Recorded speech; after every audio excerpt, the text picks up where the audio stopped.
Hey, Brian, it's Kirsten. Can you hear me? I can. Hello.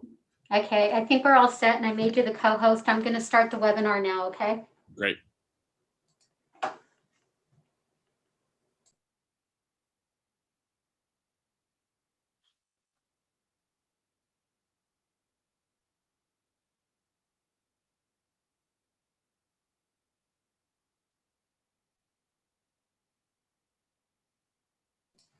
Brian, do you recognize Jeff Curtis, who's an attendee? I do not. Okay, neither do I.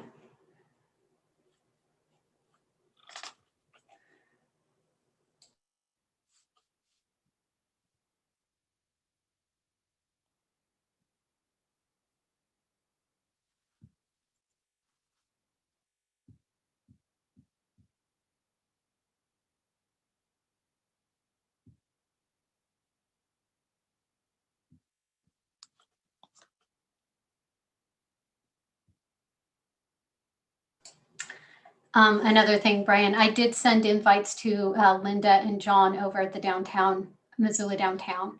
So they should be coming in as panelists. Oh, okay. Great.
Hey, Brian.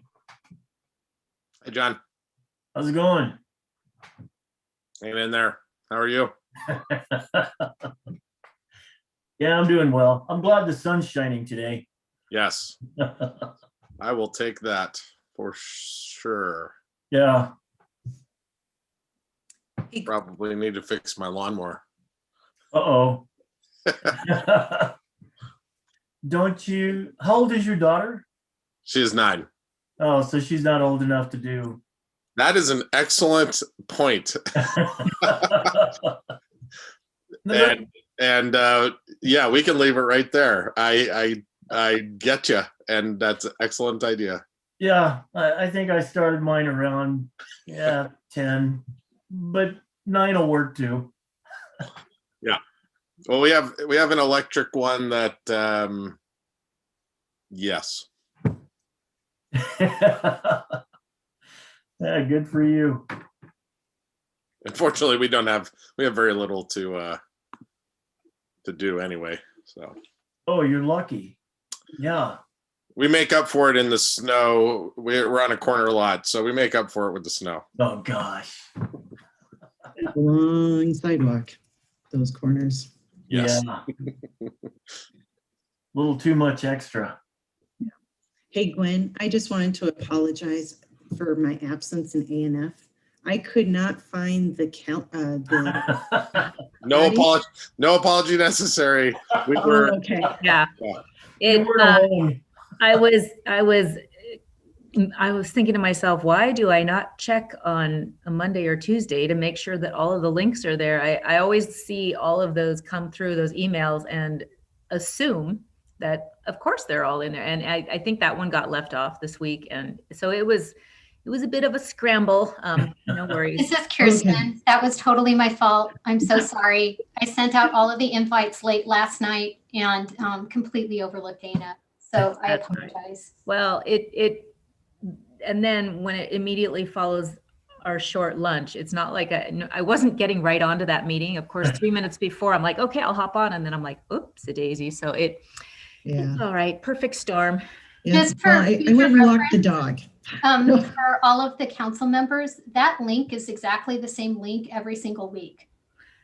I know. So you- That's how I yeah, found it. I just searched Marty's name until it came up, until I saw an email about ANF. And so Yeah. I flipped through from that. it's a reoccurring meeting. So the only thing I do is update the date and resend you the same link every week. Yeah, it's, well, thanks. No. Again, I'm so sorry. No.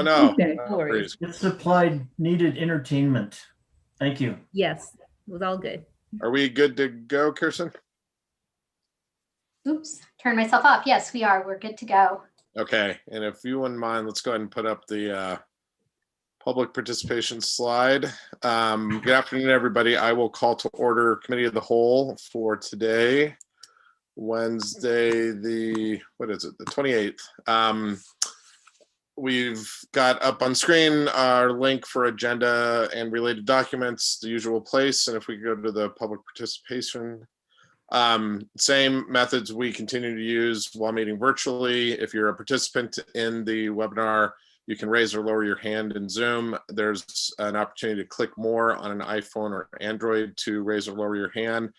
And if you're on a landline, *9 will do the same. And as always, we have our council email that goes to all council members at council@ci.missoula.mt.us, and the voicemail that goes to all council members, 406-552-6012. Our first item is roll. Would you mind calling that?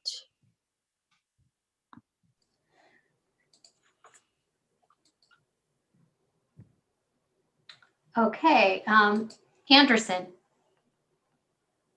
like Anderson's out today. Yep. Becerra, Present. Contos, Here. Hart, Here. Hess, Present. Jones, Present. Merritt, Present. Ramos. Looks like Jesse's out. Cheryl, Present. Basika, She's out today. Von Lossberg is here, and West. Here. Looks like we have 9 present. Great, thank you. We have minutes from the April 21st meeting to approve. Are there any changes to those minutes? Seeing none, those will stand approved. We have a few agenda items today, but before that, happy to take public comment on non-agenda items. So we've got a downtown master plan update and some affordable housing citizen oversight committee topics on the agenda, but is there any public comment on non-agenda items? And feel free to raise your hand if you're an attendee. Not seeing any, we will move into our regular agenda and our first item. I'm really pleased to see, I used to be the liaison from council to this group, but Gwen, this is an update on the implementation of the downtown master plan. Do you want to introduce that at all? Yeah, I'll just introduce it briefly. So for the last year plus, I've sat on this committee, the Master Downtown Plan implementation team. And it's a great example, I think, first of all, of having a really detailed, thoughtful master plan, and then to implement it, having a lot of different stakeholders come together on a regular basis to communicate. And when you do that, you can really start to get things moving through collaboration and just having the synergy that's created. Oh, this project's going to be done over here. Well, that would lead into this. So let's start talking about it. It creates all sorts of great opportunities. So Linda McCarthy and John Corwin from the Downtown Association are here to present on it today, and take it away. Welcome, Linda and John. Nice to see you again. Thank you. Great to be here. And thank you for giving us some of your time today. I would like to share my screen. I do have a presentation prepared for you all. I will share with you that we did this, we put this together back in February, so it actually seems almost a little bit dated already, even though it's only been a couple of months. And also under normal circumstances, we would have more of our committee members here, especially if we were in person. And of course, if Ellen Buchanan weren't on vacation, a well-needed vacation, she would also be here as well. So to start, you know, the downtown master plan was updated in 2018 and 19. The original downtown master plan was from 2009, and we've had really good, robust public outreach in the plan. And it was adopted by multiple agencies in the fall of 2019, right before the pandemic. We have a multidisciplinary team of volunteers from a variety of organizations, many of them from city staff. And we do meet monthly to, as Gwen talked about, encourage, connect, guide, and support. Now, what we're going to be talking about today, this committee can't take full responsibility for, but these are things that we as a community have been working on for the betterment of downtown. So if you recall, the downtown plan is based upon 5 big ideas: more than one postcard street, improve mobility, health, and safety, stay original, authentic, be green, create opportunity. In Missoula, we want it all. Enhance parks and public spaces and better utilize the river. And of course, a downtown for everyone. And the rendering that you see today is Patty Street going down to the riverfront park from the plan. Hey, Linda, I'm sorry to interrupt you. We're seeing the presentation, but we're seeing it within Adobe. Is there a way to make it full screen? Ooh, I hope so. I think maybe under view. Yeah, let me stop sharing for a moment.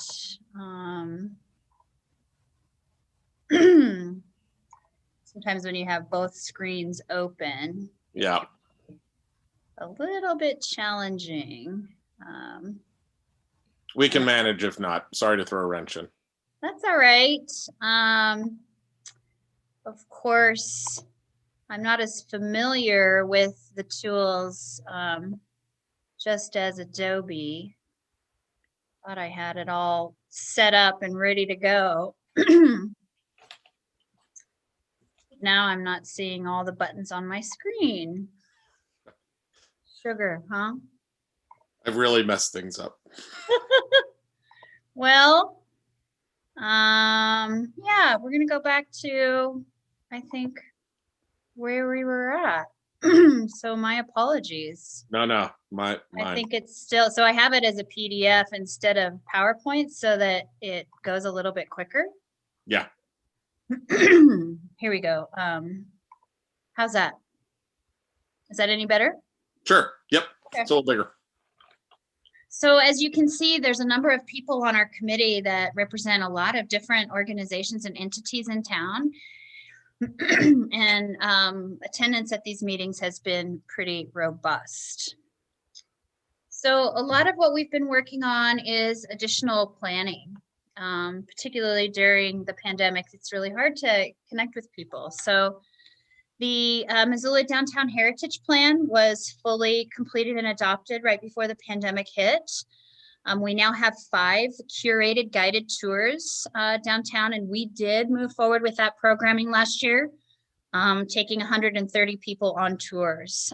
We also did some legacy dinner tours in the fall, and we have some new programming that we will be rolling out this year. We've actually started the tours already, April, all for university students. And starting next week, we have 3 tours for the public. So if you haven't done one, I would suggest that you do. We moved forward with the North Riverside Parks and Trails Plan. So that's a subset planning underneath the Downtown Master Plan, and the pandemic hit right when we were preparing to roll this out to the public. So Dover Cole had to pivot everything to a digital rollout, and we actually got a lot of really good engagement on this plan. And in case you didn't already know, Nathan McLeod was named Downtown Employee of the Year for the work that he did on this plan. So it's always really great when we can acknowledge the contributions of city employees for things that they do above and beyond. This plan was fully adopted, and we have a number of different projects underway that we've listed here. And we are currently doing some fundraising to help implement some of those projects. Here's kind of an overview rendering. What we hope to accomplish this year, starting in October, is the flattening of the Green Hill when we install the stormwater infiltration project. And if we pull the funds together, we'll be able to redevelop the amphitheater seating that actually is over 50 years old. So those projects together, while the bridge is under construction, if we can get the funding together, will save us about $100,000. As we move those projects forward. And then there's, some other subcommittees working on things as well. We also moved forward with the West Broadway plan, and that got started last month with the first rollout in a week-long charrette done in the digital platform. And I know most all of you are familiar with this process and the property involved, excuse me. So this will be taking place over the course of the next year, and I think it will be completed this fall. So again, that's another addendum to the contract between the Downtown BID and Dover Cole. We've also assembled the funds for the pain block visioning process, but we have parked this planning process for the moment. There is sentiment that we really ought to wait until the pandemic is over and we kind of settle into a new normal before we roll up another community visioning process for this block. But we would anticipate that would probably happen this fall or in the winter. And we do have Dover Cole on contract to do that visioning process when the time is right. As you know, the city has contracted to do the Higgins Avenue analysis from Broadway to Brooks. I think this has been on your agenda in recent days. And as you know, the focus is really on improving safety and utilization of the street for all modes of transportation, and to look at how it might connect to the Brooks Transit Corridor Plan. And I think we're getting underway here come June, thanks to Aaron Wilson and his staff. As you know, the MRA has a contract that has been, I think, approved to really fine tune the plan for converting Front and Main to two-way streets. This has been in the downtown master plan since 2008-9. It is feasible. It needs to be engineered. The goals really are to improve circulation, access, safety, and the experience for everyone. One-way streets are really about moving cars fast. Two-way streets slow traffic down and provide better access to the businesses on the streets, and will also provide better access to downtown from Madison and Orange. And in this contract, we will also be looking at the access for residents in that Kiwanis Park area and how we can make sure that we don't impede their access or services with the conversion. So we think that'll be getting underway soon. So those are sort of planning things happening. From a projects perspective, we're in the middle of implementing the Downtown Missoula Heritage Trail and continuing to implement wayfinding. The first information kiosk and anchor medallion has been installed by the library. The second one is in the works and should be at the Missoula Art Park here in the next 30 to 60 days. And then anchor number 3 will be at the ZAC, and anchor number 4 will be at Karis Park. The anchors are entry points to the Heritage Trail because they provide some type of connection, restroom, information services. So that's why those 4 are the anchors. And that will be a trail that people can walk on their own, or we can do guided tour of the trail. Over the course of the last winter, we finished the downtown alley inventory. We did a block by block inventory of the 44 alleys in zone 1 of the BID. Alleys are a highly underutilized public asset. And we really looked at a lot of different components around the condition of the alleys. We categorized them into different categories: basic, circulation, green, destination.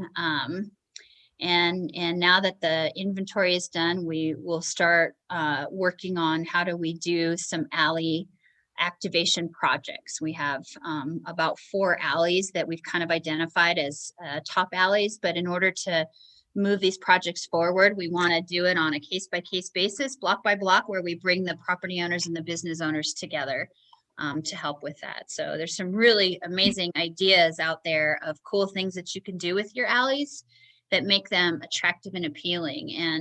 And Downtown Billings just wrapped up a project that they've been doing. And of course, Boise and Denver have some great alleys. So there's just some pictures of how art and lighting and greenery can make them much more appealing and attractive. So hopefully we'll get an alley done this year if possible.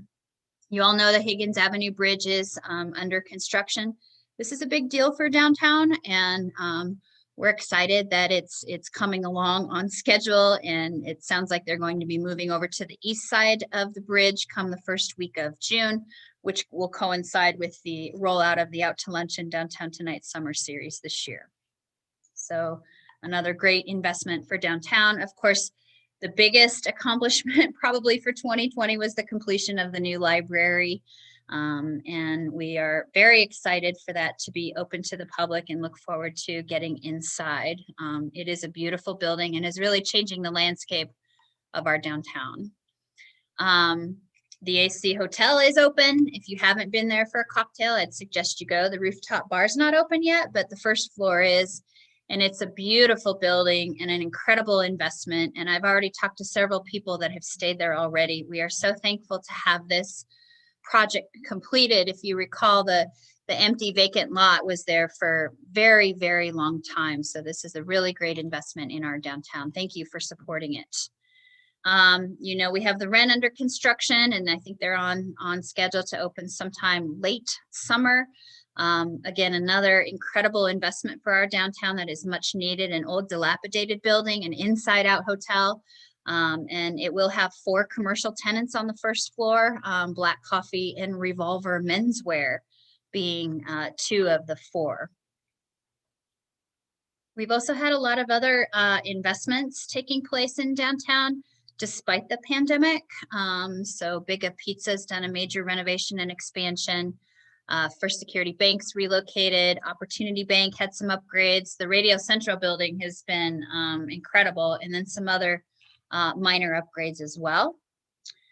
And we've had a lot of really good business activity. Despite the pandemic, we had a 2-to-1 ratio of openings to closings in 2020, which basically mirrors what's been happening for the last 12 years. So we had 21 businesses open, 10 businesses close. I think one of them closed because of the pandemic. The others had other reasons. And then, of course, we've had relocations in downtown and relocations out of downtown. So we track all of this thanks to John Corwin, our business development director. And it gives us a good sense of what's happening in the business environment downtown. We learned last week at our annual ratepayer meeting that the vacancy rate with the federal building excluded is still under 5%, which we think is a real win given what COVID has done for downtown businesses. As you know, we also have a number of different housing projects under construction and in planning. And I think over the last 12 years, we've added somewhere around 4,500 residential units in the downtown master plan study area. More and more people want to live downtown. And we have some good projects on the rise in the downtown area that we're excited about. The University of Montana put out an RFP this spring for a private partner to help develop the innovation campus on East Broadway, where Montech and Missoula College are located. I think we are looking at a lot of lab, office, and incubator space for some of the new biochemistry businesses. Montech is full. They have more interest. They want to do more of that sort of research to private sector business. So we'll see how that plays out, but that's a major anchor on the east end of our downtown and something that we feel excited about. As you know, the federal building is prime real estate in downtown. It's an incredible building, and it's been nearly vacant since 2014-15. So the city and the county working together to potentially acquire and occupy this building would be a real win for the downtown community. It's this beautiful building standing vacant for as long as it has is actually kind of a shame. So thank you for your initiative there. And then, as you know, there's been a lot of conversations in our community about inclusivity, and you guys have done taken some steps to work on some analysis and disparities, and inclusivity is an important part of this downtown master plan. So we need to continue to work together on those issues as we move forward. And then you also know that Mountain Line has done a lot of work. They're getting close to finishing the bus stop master plan, and they look really nice. They are here next year increasing weekend service and bus frequency and enhancing zero fare service. The MDA has long been a major contributor to the zero fare service. And of course, we're converting the fleet from diesel to electric, as I know you are aware. And those are, again, things that fall right in line with the downtown master plan and our goal is to be a more sustainable community. So that basically summarizes what we wanted to share with you today in terms of sort of what the downtown master plan implementation team worked on over the course of the last year. Excuse me. And with that, I am available for questions. Thanks a lot, Linda, and John as well. Any questions from anyone on the committee? Amber. I actually don't have a question. I'm sorry, I pushed the wrong button. But thank you. I enjoyed the presentation, Linda. That was really interesting. And I appreciate Gwen putting in the referral to get us an update on this because I've been wondering about where we're going. But I don't have any questions. All right. Okay. Gwen. I don't really have a question either. I just want to say thanks, Linda and John. And although I sit on that committee and I can't make every single meeting, but I am pretty up to date. Nonetheless, when you lay it out in these slides, it is amazing how much is going on, and the forward momentum during the pandemic is just it's amazing. I don't know what other word to use. So it's really interesting seeing it all put together and a yearly report, because wow, there's a lot going on in Missoula. It really helps us to do an annual summary and present to the city and the county, because it forces us to really, reflect on what did happen over the course of the last year and to highlight the things that the committee has worked on. So I appreciate the opportunity to share it with you. Heather. Yeah, I guess along those lines too, Linda. I think oftentimes we feel like we haven't done enough in this community, and it's really quite something when you look and have a visual explanation of all the things councils of the past have helped to bring to fruition. And with your leadership and with the help of the Downtown Association, I really think that makes things happen. So one of the questions I have for you, sometimes we get a little pushback that the downtown gets a lot more attention than perhaps other parts of our community. I know Midtown has struggled to gain the same kind of membership as the Downtown Association has. And yet I wonder of what, and I consider the downtown professional in my opinion, how many successful communities can thrive without a thriving downtown? Well, so the downtown, no matter where you're at, is the heart of the community. It's where your community originally started. It's where your history is. Typically, it's where your government services are. It's your high intense retail restaurant. So in my view, and from my experience, and we go to the International Downtown Association conference every other year. Your community is not healthy if your downtown is not healthy. And typically, your downtown brings a lot more tax base, a lot more employment, that concentration of tall buildings and, people coming in to work. You do have a higher concentration of things like events and crime and garbage, so that all sort of mixes together, good and bad. But truly, if your downtown isn't healthy, then the rest of your community will struggle. Thanks. And I guess speaking to those troubles, I caught a little bit of that factoid that you threw out there about the ratio of openings versus closings downtown. And can you perhaps expand a little bit more on historical trends of how last year compared to maybe the last 10 or 20 years? So we've only been tracking it since the first downtown master plan, 2008, 2009. And we're only tracking businesses that open and close. We're not tracking number of employees. We're not tracking square footage. But generally, since we did the original downtown master plan, almost every year has been a 2-to-1 ratio of openings to closings, or even a 3-to-1 ratio of openings to closings. And typically we'll see closer to maybe 30 businesses open in a year. This past year in the pandemic, it was 21 businesses. Can you imagine how challenging it would be to open a business in the middle of a pandemic?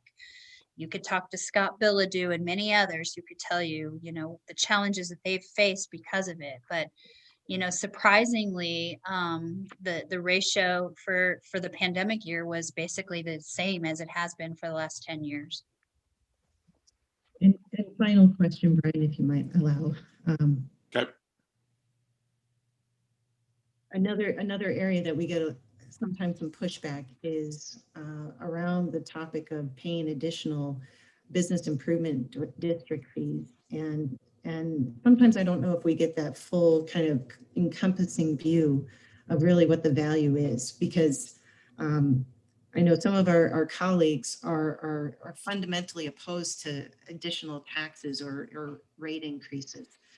And yet, without them, I don't know how we pay for the services that are required to keep our streets clean and crime mitigated as best as we can.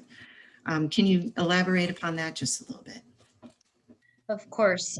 So BIDs are allowed by state law, but they are created and renewed by the will of the property. So in order to create or renew a business improvement district, you need to have a minimum of 60% of the land area's owners sign a petition that says, yes, I want to voluntarily pay, X amount of dollars for common area maintenance and management. And every 10 years, so our BID was created in 2005, and we went with a conservative 5-year time period instead of the standard 10-year time period. And when we renewed in both 2010 and in 2020, we had nearly 75% approval from the property owners within the defined boundary, because basically we can do more collectively than we can individually. If we pool our resources, we can have a higher impact on what we want to do. So much like a shopping center such as Southgate Mall, every tenant in the building pays common area maintenance fees, and they also pay into the annual marketing fund for the mall. So, collectively, we can pool our resources and do, garbage and recycling removal from the street cans. We can hire the clean team to sweep the sidewalks, pick up garbage, weed the tree wells, and clean the alleys. We can hire dedicated police officers with those funds to focus solely on, common area crime in the downtown district. And, we can pool our resources to do things like alley plowing or, flowers and holiday decorations, business recruitment and retention. And you can't really do that as an individual business owner. So we're providing a service that property owners want, and we're providing a service that makes our downtown cleaner and safer than most others. And that's a benefit for property owners because their values increase. It's a benefit for business owners because we bring more consumers to their front door. And it's a benefit for consumers because they have a vibrant city center that they enjoy for all kinds of different reasons. So from our perspective, even though it's a component unit of city government, it is the will of the private property owners that says, yes, we want a BID and we'll pay into it, or no, we're done. We don't want to pay for a BID anymore. And again, we had 75% approval at the last renewal. Thanks, Linda. Mirta. Thank you. Thank you. And thank you, Linda and John, for everything you do to keep downtown jiving the way it is right now, in spite of the pandemic. And I guess my question, and I can follow up on this later because it might be a long answer, but curious to know if the pandemic has highlighted any different needs or wants in downtown that perhaps we should be looking at fulfilling. Good question. I think what it's highlighted is, some of our businesses, specifically food and beverage and retail, have been more vulnerable. And maybe they need a little bit of extra support. We've spent a good portion of our time really providing business support, consulting services, connecting to resources. And if it weren't for the CARES Act funding, I think our vacancy rate would be much, much higher. I would estimate close to 20% of our retail and food and beverage businesses may have closed had it not been for those federal funds. I think, generally what we've heard is people have been very grateful for the guidance that, we get from the health department. Nobody wants to walk this path alone. And we're all looking at, what are best practices and how can we keep our people as safe as possible. So, while there's certainly a divergence of opinion about things, the guidance that has been provided by the city county health department has been really important. Thinking about sort of ways that it's negatively impacted our community. You know, clearly homelessness continues to be an issue for us across the spectrum. And I don't know that we're any worse off today than we were a year ago. But we have to continue to work together on those things. And you know, the loss of events from the pandemic really showed us how important and valuable community events and festivals are to our community overall. So we're excited to get back into action. John, any other thoughts to add?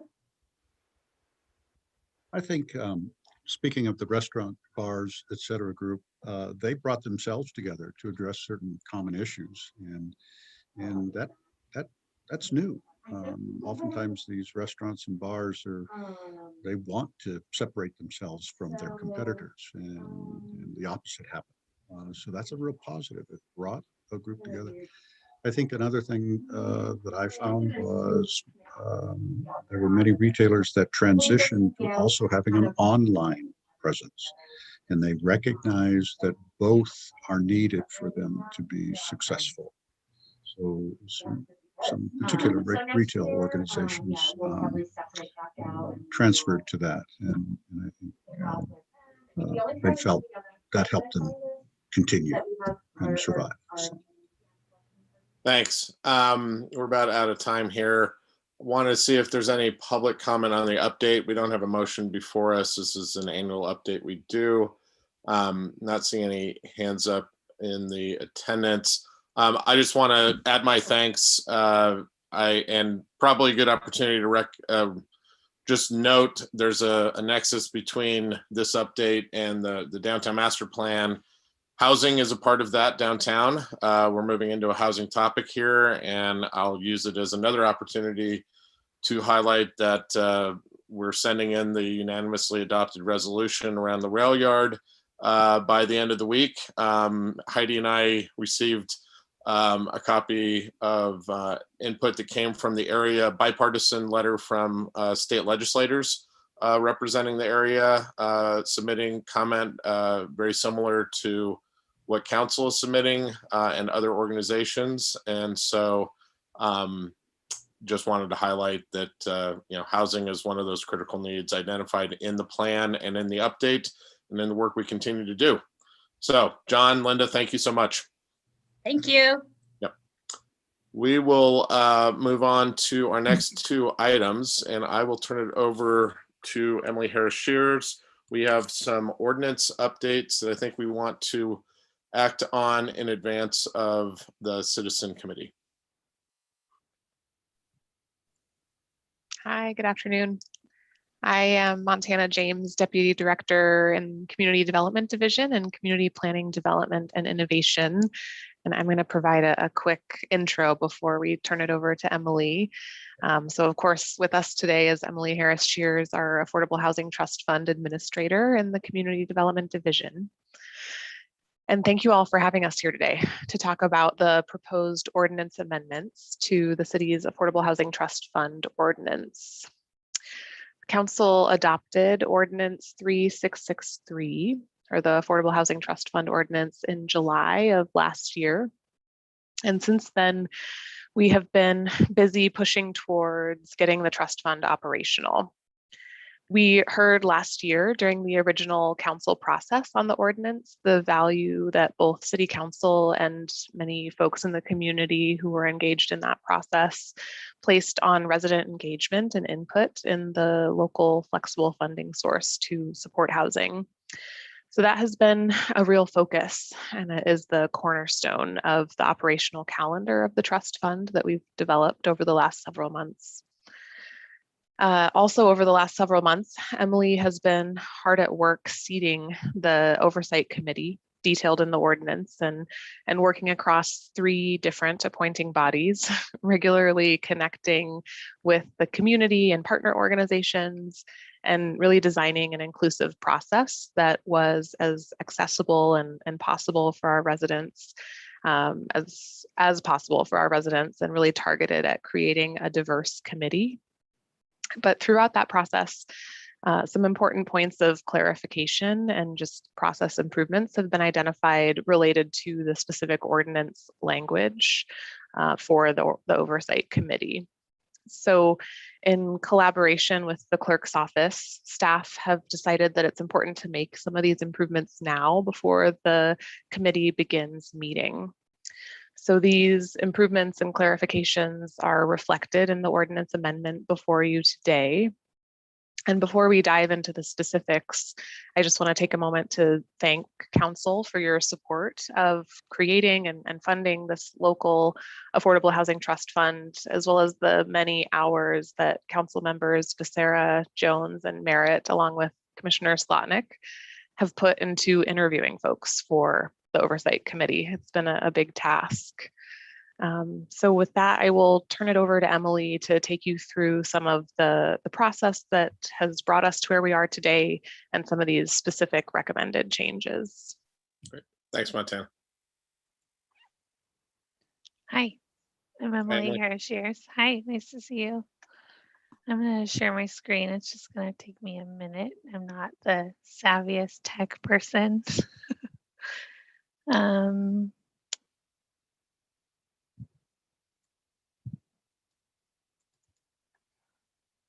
you see that? We can. Okay, and I just learned a new trick from Linda, how to make it full screen. There you go. Okay. So I want to echo some of what Montana shared and just thank you for having me. And I appreciate the opportunity to walk through a few of our opportunities that we've learned about in strengthening Ordinance 3663, the Affordable Housing Trust Fund, Section 32480, pertaining to the Affordable Housing Citizen Oversight Committee. And I also want to thank Marty Rabine, the city clerk, for her guidance and advisement on the best way to move forward for opportunities that we've identified, which I'm going to share with you now. So some of just our background, as was mentioned, the trust fund was adopted in July by ordinance in July of 2020. And we've been working since I started in October on seating the oversight committee. And really, as Montana said too, it's really been a priority of ours to seat this committee through a public process, upholding the values that are reflected in the ordinance and resolution, that the committee reflects Missoula in a diversity of race, experience, economic condition, and housing backgrounds. We held the recruitment open for 5 weeks in January and February, marketing broadly, and received 44 applications, demonstrating in part how invested Missoulians are in being a part of solutions to our growing housing needs. And a subcommittee of the Committee of the Whole was established to conduct interviews. And I also want to express my appreciation and gratitude to Councilmember Jones, Councilmember Becerra, Councilmember Merritt, and County Commissioner Slotnick for their investment of time over 6 weeks to conduct 33 interviews. I know that it was a big ask to interview every applicant who was interested in having an interview. We offered interviews to all applicants. And it was really important to us to hear from every interested applicant. We do recognize that we had some attrition from who applied and who ultimately interviewed. So I plan to do a feedback process with anyone who's interested in providing input and perspective on the process so that we can learn and strengthen that for the future for next time when we have openings. The ordinance currently outlines that there are to be 11 total members of the Oversight Committee, including 3 ex officio members, 6 appointed voting members, and 2 appointed alternates. I've provided a snapshot of who applied, including how many applicants were interviewed by roll. And as I mentioned, we offered an interview to every person who applied, and people self-selected out of the process for various reasons. Throughout this process, we've identified a few key opportunities to strengthen the ordinance as it pertains to the Oversight Committee. And three of the key opportunities are that the original ordinance language precludes alternate members from voting when a regular member is absent or a position is vacant. That term start dates were set to begin in January and end in December, which significantly limits our appointed members' terms with spring appointments, which is where we are now. So if we make appointments now, some of our members would only have about 5-month appointments before we would be back in a position to reappoint. And then the number of community member positions was set to 1, and that does not reflect the community interest and the application responses we received during recruitment. So we're proposing 4 changes to section 324AD, and the changes are as follows. So the first change that we're proposing is to structure the alternate positions as alternate 1 and alternate 2 and allow alternates to vote when a regular member is absent or a position is vacant. And this change is found in subsection A. The second change we're proposing is to set terms to begin following appointment and expire in alignment with the term limit. This change is found in subsection C. The third change we're proposing is to add 1 additional community member position, increasing the committee membership to 12 with 10 regular members and 2 alternates. This change is found in subsection A and B. And finally, we're proposing to change the name of the Oversight Committee to the Affordable Housing Resident Oversight Committee to reflect our inclusive values and to be representative of the full community. And the name change is found throughout the amendment document. And as I mentioned, we consulted with the city clerk's office and they advised that our best course of action is to move forward with an ordinance amendment at this time. And the timeline for ordinance amendment is outlined here. So if the motion moves forward, our public hearing would be on May 17th. And the proposed motion is on the slide. Thank you again for your time and consideration, and I'm happy to answer any questions. Thanks so much, Emily. We've got folks queuing up. Julie. Thanks. I just want to thank Emily so much for all the hard work and guidance she provided as we work through the interview process. I'm happy to go ahead and make the recommended motion to set the public hearing on this. And if I could speak to it briefly. You bet. That's an order, and go ahead. Just to say that I think this has been a learning process. You know, we're entering into the, while the city has lots of commissions and boards, this one has some different aspects to it. And these ordinance changes are just to reflect really what we learned as we moved through that interview process and the discussions that we had about how the committee was going to work. So really just some minor adjustments to hopefully make the committee work better. And I hope that everyone can support it. Thanks. Amber. Yeah, thanks. And thank you, everyone. I know I'm just looking at the committee schedules that there has been a lot of time put into these interviews. And I really appreciate my colleagues doing that. I have one question. I'm not, maybe for Montana, I'm not sure who this is for. With the alternate positions in the bylaws for this, do they move into, so if one of the regular voting members were to leave for whatever reason, you know, midterm before we could have someone else appointed, would the alternates move into that position, or would that be something that would come back through council? I can answer that. So it'll depend on whether the alternate fills that role. So for example, if the member who leaves is has the role of real estate, for example, and the alternate member doesn't have that expertise and role, they'll fill that role during the vacancy, but we would actively recruit to fill that role with someone who has that expertise. And then that person would go back to being an alternate. If the person who left the role was a community member, then the alternate could fulfill that role as a community member.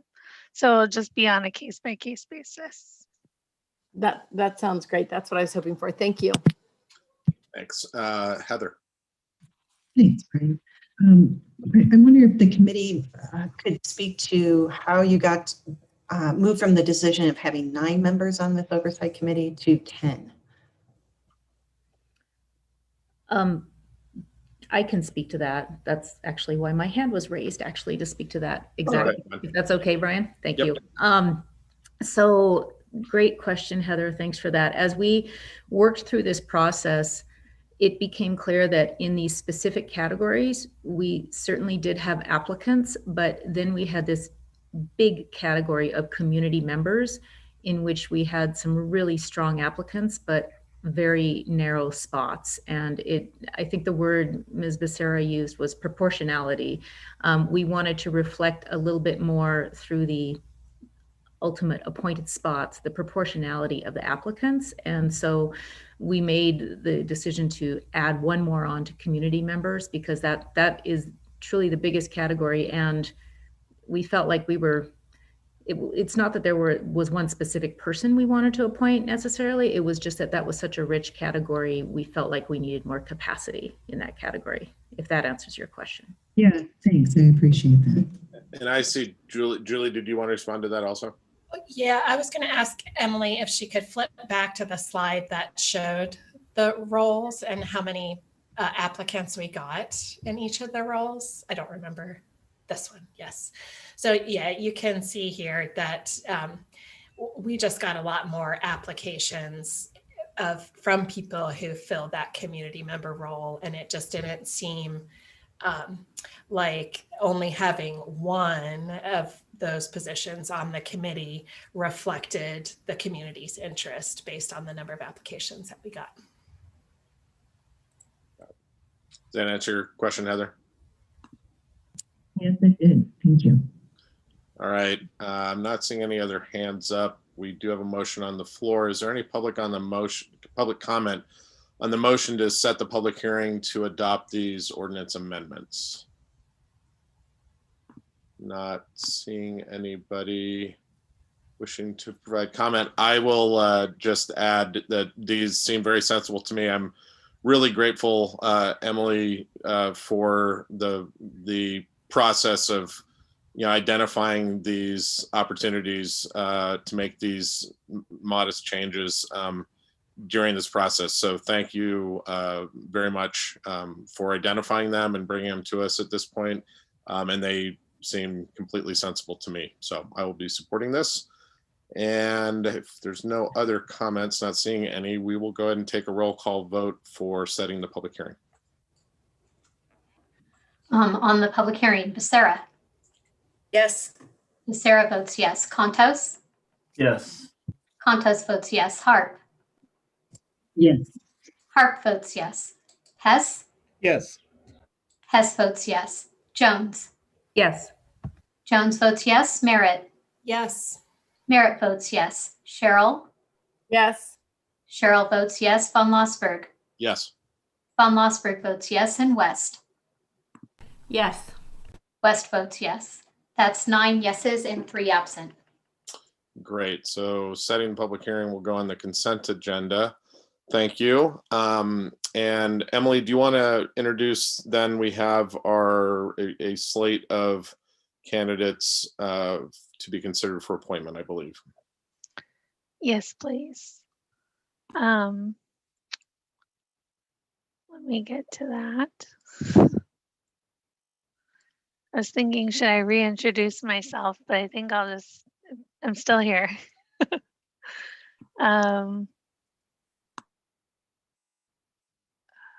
Full mode. Okay.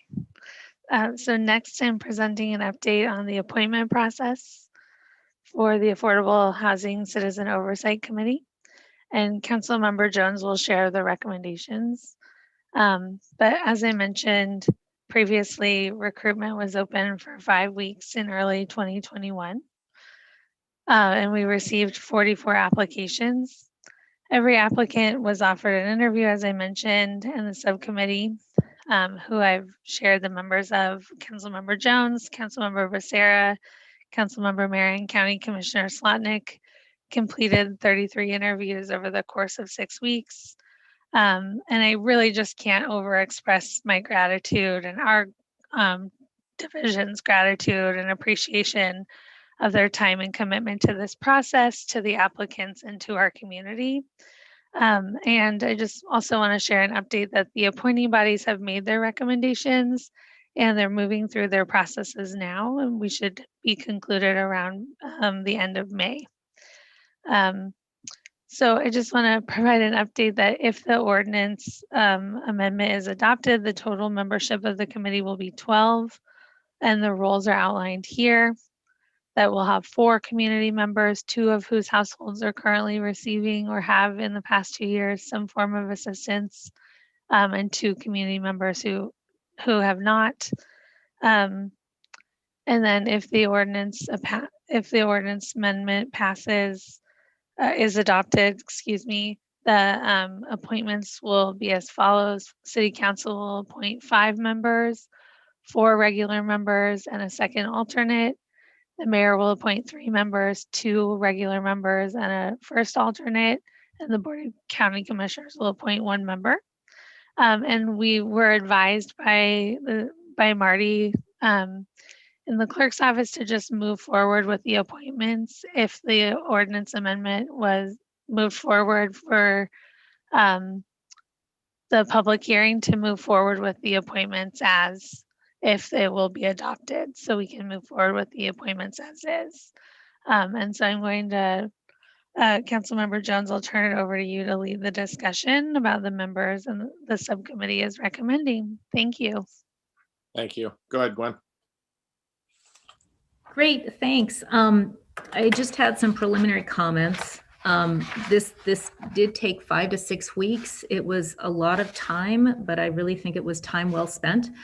I did want to thank Montana James, Zoe Walters, and especially Emily Harris Shears, who just worked so hard on this.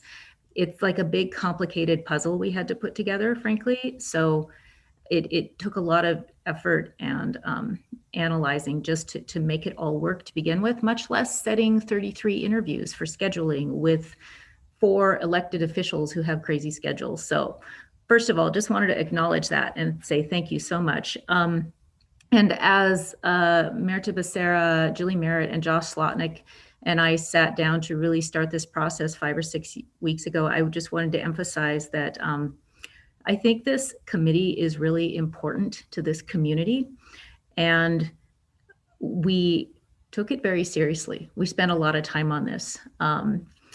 It's very important to this community because we have this affordable housing issue, which is just overwhelmingly difficult. And we only have certain tools to try and impact very strong economic forces. This committee provides a wonderful opportunity for individuals to really dig deep into this conversation and provide great expertise, great lived experience, great insight, perspective, all of that to elected officials. So it's really important. And we heard from people, I can't express enough how positive people were that came through, that were interviewing. They were so appreciative that this is set up, and we're trying to, first of all, trying to figure out affordable housing and also have this input from the community. And it, as always, just reinforced my love for this community. There are such positive people who want to jump in, roll up their sleeves, and help. So I wish we could have put everybody onto this committee. We had a lot of applicants, but we had to make some choices, and that's what I'm going to speak to next. We had wonderful applicants, so I'm so pleased that we've got. I think we're going to have a great committee. There were several themes that I wanted to address that I think we placed as high values also as we went through this process. It was very important, I think, for all of us who were interviewing to really make sure that we had good, strong voices from the BIPOC community. And we've got several who are going to be appointed. So I'm really pleased about that. I think that's just very important. And we were able to accomplish that. Secondly, there was a strong focus on having a spectrum of ages on this committee. So I am happy that we have people from their 20s, 30s, 40s, and 50s. So there's really a large spectrum of people represented on this, and they will bring all those different voices to bear during these conversations. And then finally, we just have all sorts of different lived experiences, different backgrounds, different income levels, different scenarios in their lives, different experiences grappling with housing in Missoula. So that's very valuable, and excellent people who are just going to bring really good things to the table. So it was a big puzzle to put together, but I'd like to just, well, are there any questions, first of all, Brian, regarding that process? Because then I'll go into our actual nominations and speak to them. Yeah, I don't have any, and let's go ahead and get a slate on the table. Okay, great. I'm just going to keep talking then. So we have 5 people that council will be nominating today. The first nominee is Bobby Jo Weston. She is nominated to be second alternate. Ms. Weston is a wonderful, energetic woman who just brings incredible positive energy to the table. She's compassionate. She's a city bus driver and sees all sorts of different people every day. And I think that's a great intersection to have on this committee. Second nomination for community member is Will Seaburn. Will has great past experience. He was the executive director of a community development organization in Wisconsin. He was the grants administrator for the city of Missoula in the Office of Housing and Community Development a few years ago. He's currently in the private sector, but he has a depth of expertise in affordable housing tools that he will bring to the table, and that he knows how to work with different institutions and different entities and governmental entities. So that's great. The third nomination as community member, Laura Bird. Laura works for All Nations Health Center. She's an eligibility specialist and brings great experience to the table. And one thing I really noted is she talked about her empathy in dealing with her different clients at All Nations Health Center, and how you really have to look at things through their lens, their viewpoint. I thought that was a wonderful way of putting it. I think she'll be great on this committee. The fourth nomination is for the real estate category. And I think it's important, first of all, to have someone from real estate, because a lot of this will probably be land acquisition, and we want someone with expertise who is bringing that to the table. Our nomination is Katie Carlson. She's a realtor as well as a broker. She's also an attorney. As an attorney, she worked at the Self-Help Law Center. I think saw a lot of scenarios there that are valuable in this this discussion. And she's a board of directors for the Family Law Center. So between her legal experience and then being a realtor and a broker, lots of expertise to bring to the table. And then finally, our fifth nomination is in the banking category, Paul Herendine. He works at Clearwater Credit Union, where he works on their social impact initiatives. And through that tool, he has collaborated with numerous affordable housing groups in Missoula. He serves currently on the board of the North Missoula Community Development Corporation. He's been on there for the last 5 years. He's currently the board chair.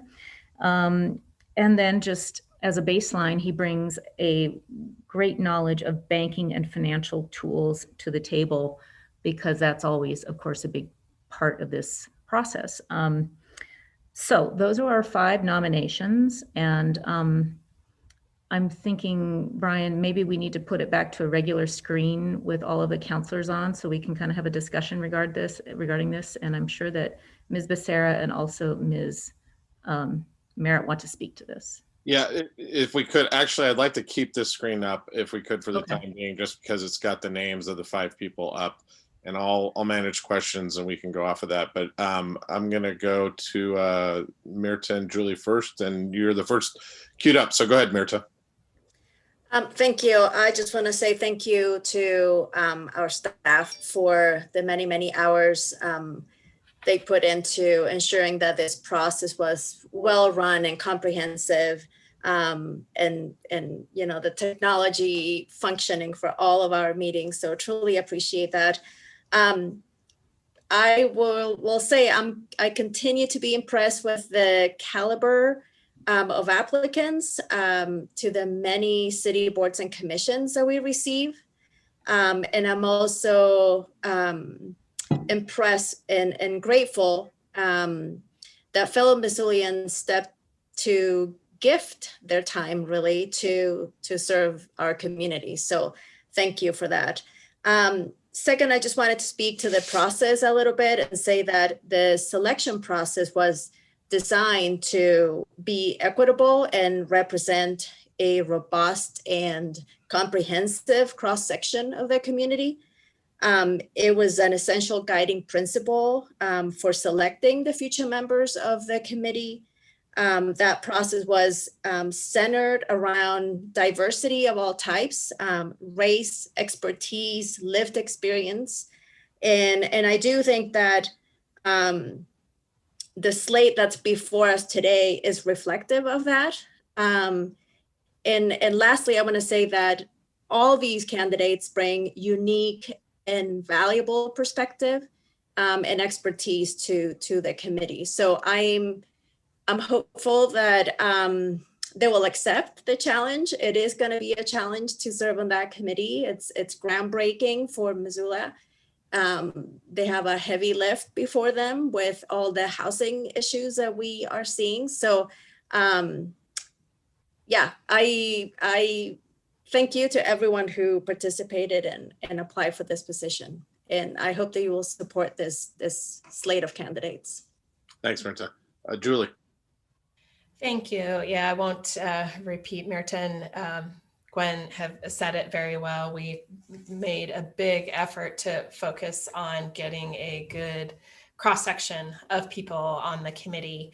I want to thank deeply from the bottom of my heart all of the people who took the time to send in applications and those who ultimately took the time to sit for an interview.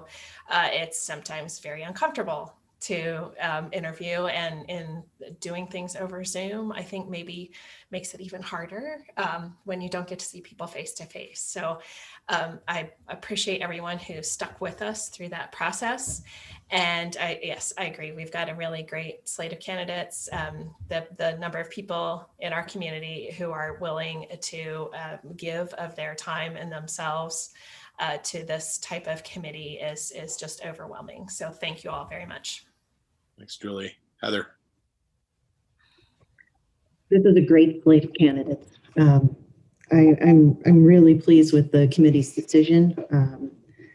I've known several of these members in the various different aspects. I think we as council members get the privilege of getting to meet in the course of our work. In particular, I just want to make a call out for Laura Bird. At Habitat for Humanity this year, we selected her family to be one of the 3 that we will be housing this year. And to be able to have that lived experience of what it takes to put your sweat equity into building a home, unlike what most of us Missoulians have to do, to have a roof over our heads, I think will bring a certain lens to this particular work. Additionally, with Paul Herendeen, he also served alongside me on the Home Coalition group, and his insight from the private sector it is always very welcomed, and it kind of makes sure that we don't all start spinning a little out of control, if you will, and we put into our sites meaningful work, and I really appreciate him stepping up. And Will Seaburn, it's really great to see that someone who was involved in city government still wants to be involved in government work. So very, very pleased to see this slate of candidates, and I fully support the whole slate. Thanks. Heidi. I'm really excited to see the recommendations that are being put forward. I just had a quick question for Emily. I know you said that the parallel processes are happening right now with the mayor appointing his appointments and the Board of Commissioners appointing theirs. Do you know when they are all going to be final? Because I'm really excited to see what the final composition of this board looks like. Yes. The county commissioner's appointment is going to their administrative meeting on Tuesday. And then the mayor's, I think will come back to the committee of the whole, I think the 12th. Heidi and I are still finalizing that, but I think that's our hope. Great. Depending on availability. Thank you. Thanks. We have a motion on the floor of the slate, and I don't see other hands. Is there any public comment on the motion for the slate of folks? Not seeing any. I will quickly add my thanks. I won't duplicate all the good things that people noted process-wise. I really appreciate the continued excellence from staff on this, and I want to, I spend a lot of time connecting in my role, connecting particular council members with certain activities. I'm so grateful for the diversity of skills and approaches and opinions and mindsets and all of those things that among my colleagues. I want to thank Gwen and Mirta and Julie for all of your work on this. I knew when I asked you to serve on this subcommittee that it was a big ask, and I'm really appreciative of the time commitment and more importantly, the excellent work in terms of the outcome. So thank you. With that, seeing no additional comments, we will have a roll call vote.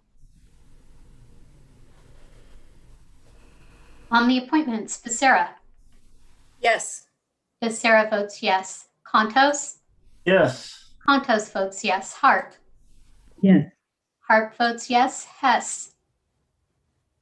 Oh, I believe Jordan had to step out. There we go. Jones? Yes.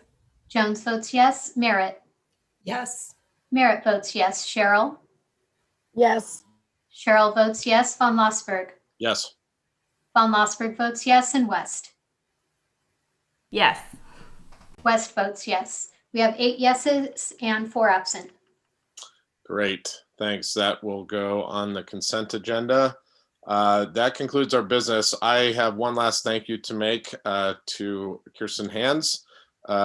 This is the last committee of the whole meeting that Kirsten will be supporting in her prior role as deputy clerk.